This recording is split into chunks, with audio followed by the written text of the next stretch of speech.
Io non lo conosco l'assessore Marcato, spero, mi auguro prima o poi di conoscerlo. L'ho visto in fotografia, insomma, una persona alta, grande, imponente e quindi mi auguro che magari avremo l'opportunità di parlare prossimamente. Sa, giudicare le persone o comunque dire qualcosa di loro senza conoscerle è sempre brutto.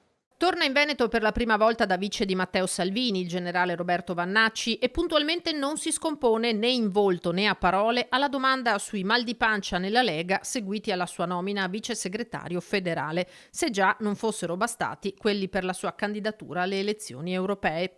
Proprio da europarlamentare incontra a San Donà di Piave il territorio, gli artigiani, ricorda l'ampio consenso raccolto in Veneto, 73.000 preferenze, e per le regionali d'autunno non ha dubbi su chi debba esprimere il candidato presidente del centrodestra.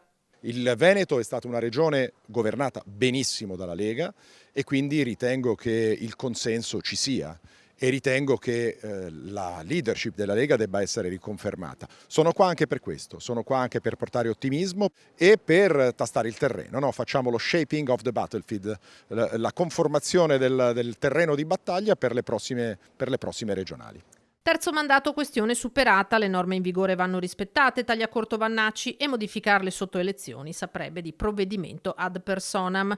Zaia governatore ha alzato l'asticella, aggiunge chi verrà dopo di lui dovrà tenerne conto. Sulla tanto dibattuta lista Vannacci a sostegno del candidato presidente dice e non dice. Fa parte della sorpresa, che è un'arte, diciamo è un principio dell'arte della guerra e quindi insomma non gliela svelerei oggi. Sicuramente la strategia della Lega è quella di ottenere il maggior risultato possibile e diciamo, la maggiore efficacia possibile.